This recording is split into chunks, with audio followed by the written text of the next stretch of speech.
up, Vigilantes? What a day, right? All-time high, baby. Bitcoin on. Yeah.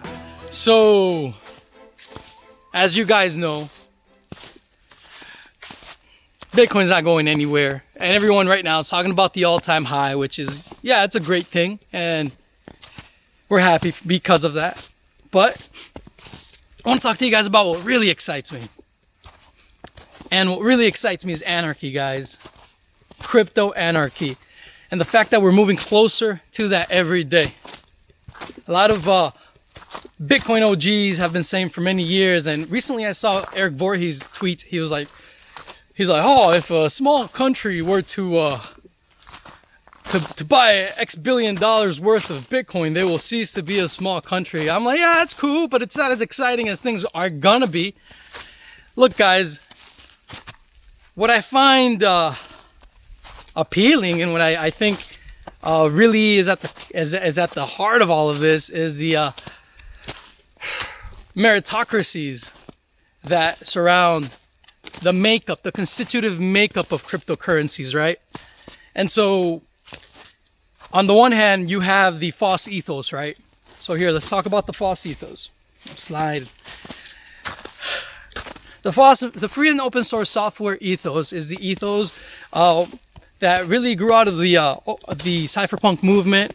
It's the way to verify code from anywhere at any time in the world, open source. So instead of being a private company, which maybe you get like 4 audits for your code, you have open source technology, you have millions of potential audits that will constantly be happening for the code that is open source. So that in itself creates a meritocracy of value.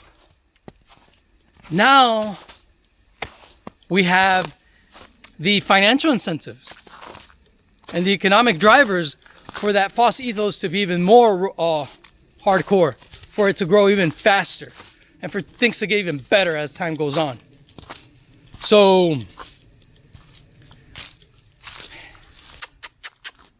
calling my dogs. So yeah, that's the FOSS ethos in a nutshell, right? But there's another type of meritocracy that I've spoken to you guys about, which is the Nakamoto consensus, right? And the Nakamoto consensus is a market-driven meritocracy, right? It's a extreme radical capitalist meritocracy where the best computers in the world, those that are specifically designed to safeguard the Bitcoin protocol, compete continuously and better themselves in order to achieve the most value for everyone on the network, right?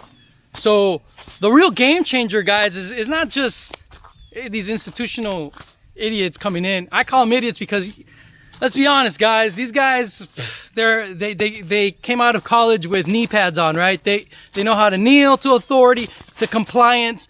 That's all they know. That's really all they know. And if you talk to any of these brainwashed slaves, they're going to talk about, oh, I need to do this and I need to do that before I can enter into voluntary peaceful exchange with other human beings. So right now, to be honest, they're having a huge mindfuck because they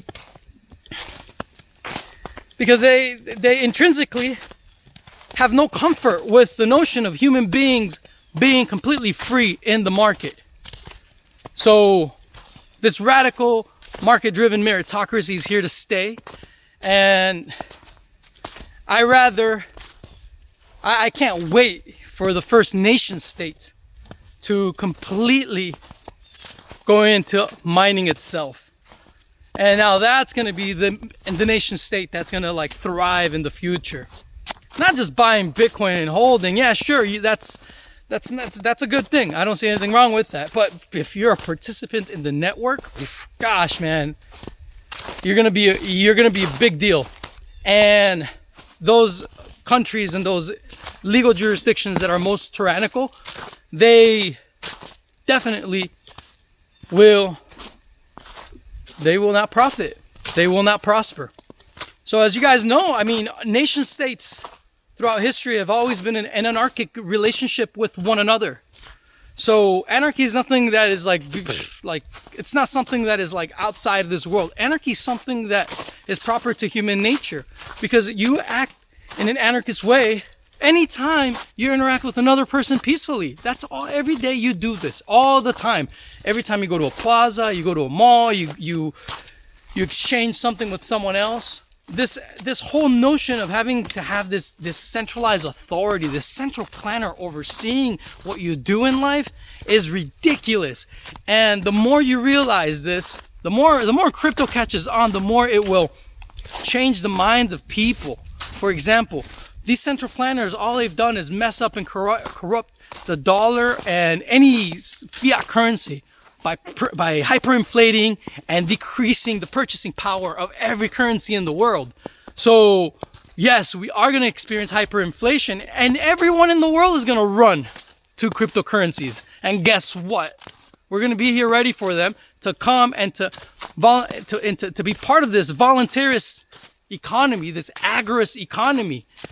So the word agorist, that comes from the Greek, the marketplace, right? So I think, look, at the foundation of economic thought itself, right, it was the dialogue that the Dominican school of Salamanca had with Aristotelian texts. And this was during the Scholastic era when Aristotle was brought into the West, right? So these monks in Spain were reading this, and they were talking, and they started dialoguing about virtue ethics. Pretty much they started talking about what is it that allows man to achieve happiness, to its fulfillment. What leads man to complete happiness? And practicing the virtues leads to happiness. And they're like, okay, great, Aristotle, yes, awesome. We like that, yes. Practicing the virtues are good. But what about in an environment where there's more than one people? What type of environment creates and facilitates happiness? So I personally think a lot of the books of Aristotle have been kept away from people. Supposedly they were burned in the Library of Alexandria. And it's always been kind of really weird how in academia they always jump from the Nicomachean ethics, the ethics of Aristotle, to politics. And there's this huge gap. And then every bureaucrat in the planet will tell you the most noble thing that a man can do is participate in the political realm. No, it's not. That's the most disgusting thing a human being can do. And even if Aristotle had said that, he's just a dude. And we know better than that. No, the most noble thing a man can do is participate in the market. And this is what these monks realize, that pretty much they didn't give it a name. They didn't give this virtue per se a name. And even nowadays, we still don't have names for different virtues, right? Or different pursuits of excellences. But what we do know is that what they were pointing to, and this was the foundation of economic thought itself, was that the marketplace, the agora, the place where you enter into voluntary exchange with other people, is the place where you can provide value to others and others provide value back to you. So it is in this relationship of you with everyone else in the market where you become the focal point. You become the center of the network. And you interact peacefully with other people. Because what brings happiness on a communal level is not some central planner, but rather your interaction with the market and how individuals interact with the market themselves. In the marketplace, everyone brings value. And it's something that Hayek called spontaneous order. It happens spontaneously, and it's just everyone leaving their uneasiness in pursuit of flourishing or of better excellence, that they interact with one another and provide value to one another. That's what the market is, guys. It's not politics. So yeah, Aristotle was wrong. And these monks, they're Aristotelian scholars, they discovered this. The school of Salamanca, well then, Spain kind of took over all of Europe for a long time. And a lot of this understanding was revived in the easternmost edge of the Spanish Empire centuries later, after the crises of the two world wars, right? And which was in Austria, the easternmost edge of the Spanish Empire, in Bavaria.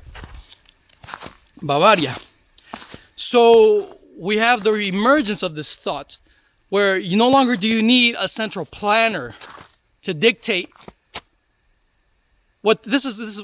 I'm skipping ahead a little bit here, but that's what the people are indoctrinated with in business school. This is what everyone in Wall Street has been indoctrinated with. This mindset that you need a central planner, that you need an intermediary, which is baloney. It makes no sense, guys. There is no way for Margaret Yellen to know the deficits and excesses of my immediate world. There's just no way. It is the individual entrepreneur that understands the excesses and deficits in the economy in real time and acts and does arbitrage in the marketplace. And that is entrepreneurship. So when Bitcoin is created, Satoshi Nakamoto not only gives us technology that serves as a medium of exchange, but he gives us, or she gives us, they give us. Well, Satoshi was a dude. I don't know if you guys know that, but whatever. Satoshi gives us a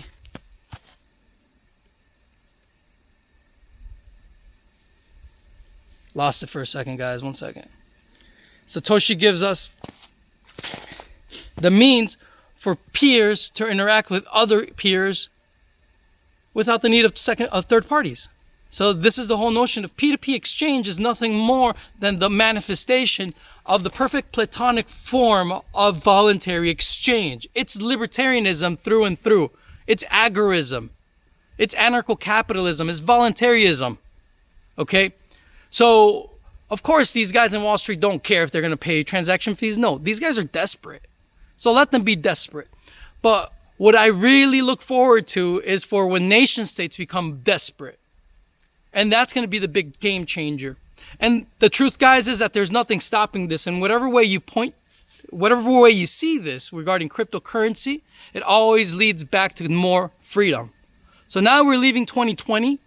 This is a great time for all of us to contemplate how messed up these central planners left this world behind in 2020. It was horrible.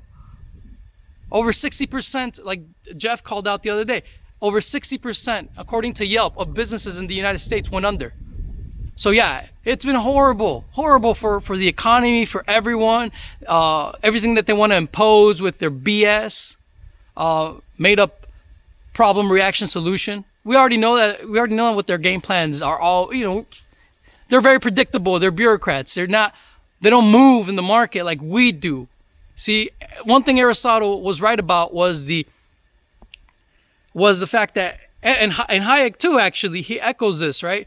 How unpredictable a person is the more that he practices the virtues, to the point that Aristotle says that to be a virtuous person means unpredictability. He's really championing individuality there, the individual. Oh, well, what does that mean? Well, it means that the more you become, the more you practice your excellences and you pursue yourself, the more free you are, the more unpredictable you are, because the more unique you become, unlike everyone else in the world. So look around you, look at all these NPCs, look at all these robots in this world, right? That is the world of the status. That is the world of fiat. That is the world that is a machine, that is a system. And properly speaking, how we've always spoken about this is as a cog in the machine. Yes, but the more now crypto is coming in, Bitcoin's coming in, and crypto and Bitcoin is changing the way people think. It is an actual hack in the human spirit. It's an actual hack in the human mind. How is that? Well, just look at the incentives aligned within Bitcoin itself. It motivates you and it incentivizes you to save because of the limited supply. Because there is no hyperinflation or inflation in Bitcoin. And it encourages saving. Your relationship with money actually is sound. It changes you. It changes you from within. So, no, we don't need for there to be people out there. Like, it's like one thing that I love about BTC maximalists is that they already understand that this is already done. I love them. I shout out to all the BTC maximalist OGs. Love you guys. To this day, yes, I don't agree with you guys 100% on Bitcoin scaling, but hey, you guys are right in terms of what Bitcoin proposes to the world and how dumb the world is, and the fact that, well, the status world is, right? And the legacy banking world is, right? And how nuts it is for them to now have to acquiesce to the reality that human nature has just started to act as it's supposed to, right? That's all crypto's doing. That's all Bitcoin's doing. And so we know for a fact that this is going to keep growing, and this is going to keep extending throughout the world, because it's in everyone's benefit for Bitcoin to grow.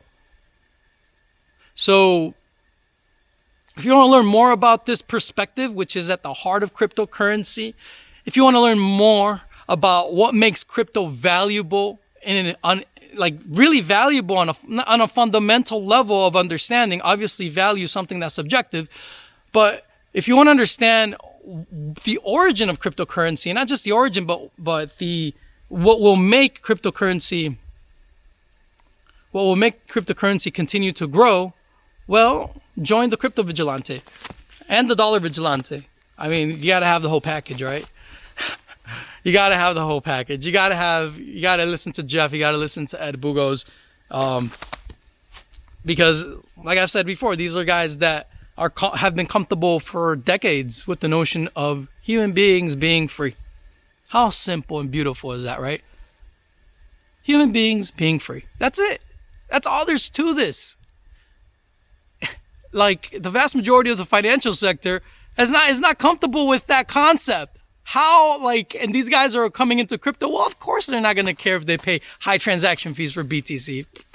They don't care. They see it, that system itself, even though from a big blocker perspective, it's not the best for scaling BTC. But hey, whatever. That's just my opinion. I could be wrong. Whatever. I have a whole team that watches my back, and a lot of them are more on the BTC maximalist perspective, and we all go back and forth, and we all constantly learn. But look, if you understand the value that Bitcoin proposes to the world, you know that there's no going back. There's no putting this genie back in the bottle. Game over. So the biggest thing that this has done is, in a sense, hack the human spirit back to its most fundamental survival level. It gives you back that sovereignty that you have in nature, and it protects you within your sovereignty through the laws of mathematics. So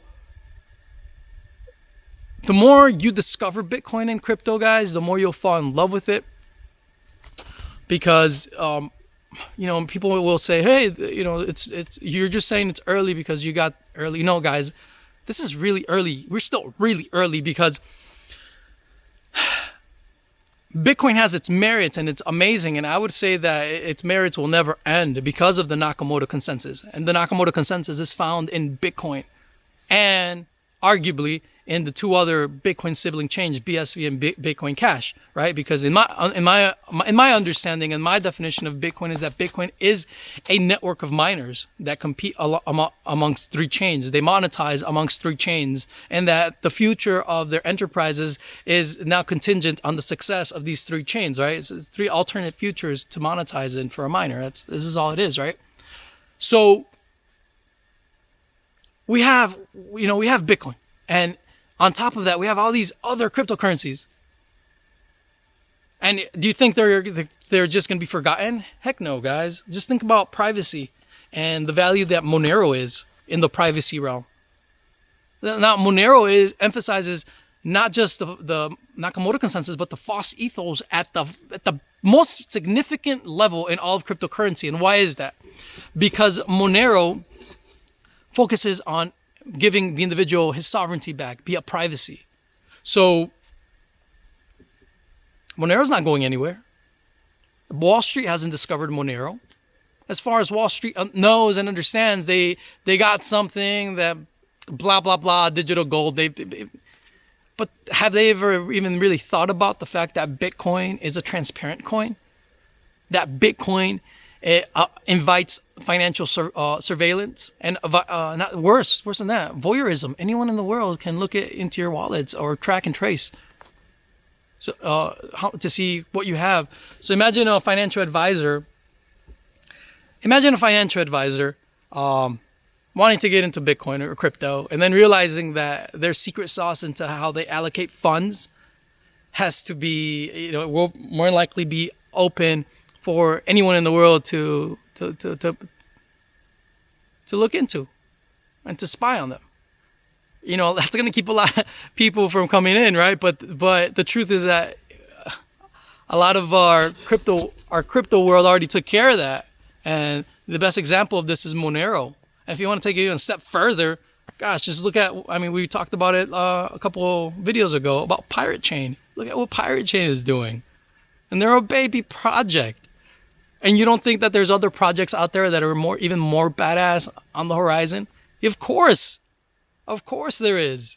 And you think this is going to end? No. You think human innovation is gonna stop with Bitcoin or with what we see now? No, of course not. But what we do know is that sound money will keep driving out bad money. And these networks the value of these networks is not going to stop growing. So if this is the first time you're watching this channel, welcome. And if you're new to cryptocurrency, take it easy. You're very early still. Take it easy. The best thing you can do is to sit down and learn about these technologies. Learn about them.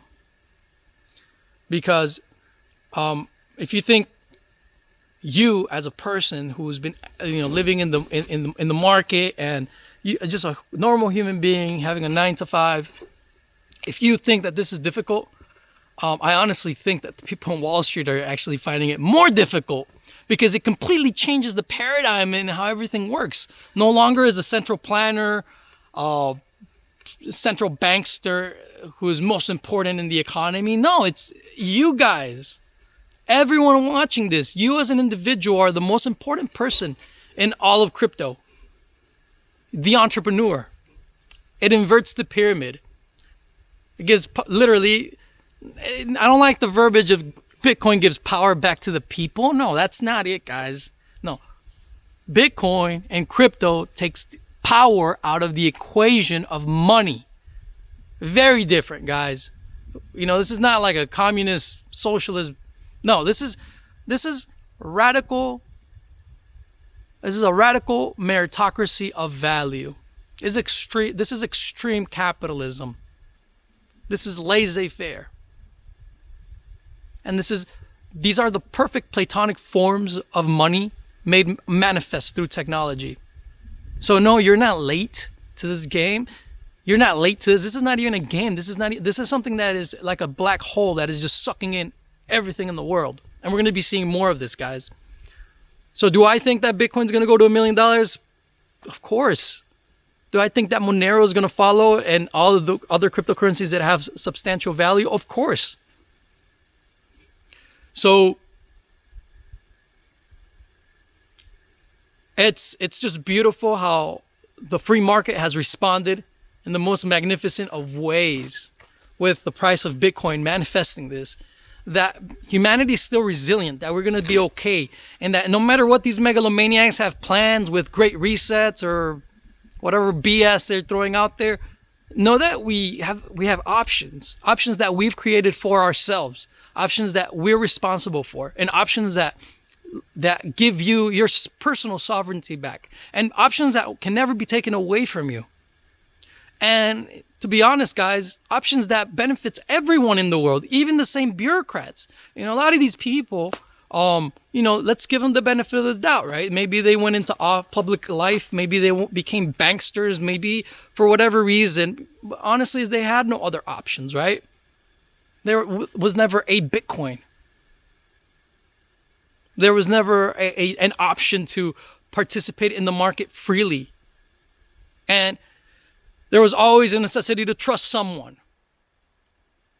No longer do we need to trust anyone. We trust mathematics, and you learn how to use the technology, and you take care of it yourself. So, God bless you guys. I'm very happy that this is how we're ending up the year. Very hopeful for the future. And if you're going to do something during the holidays, when you hang out with your loved ones, because you should, is that you talk about crypto. Talk about crypto, guys. Because, I mean, just look at Monero. Monero is extremely, in my opinion, extremely undervalued. Extremely undervalued. Like, less than $200? Are you kidding me? Like, this is crazy. This is how early we are, guys. So, yeah, BTC is taking the lead. It's got the brand recognition. It was the first to market, arguably, you know, because as a big blocker, I see Bitcoin Cash and BSV doing great things as well. But the market is speaking. The market is showing you guys that BTC is leading the way, and that these institutional status, they don't care about. So any big blocker watching this, know that your small blocker buddies are right. That the status world doesn't care about these transaction fees. The status world doesn't care as much. God bless you guys. I look forward to this new year. And yeah, like Berwick always says, peace, love, anarchy. Until next time, God bless. Take care. Bye.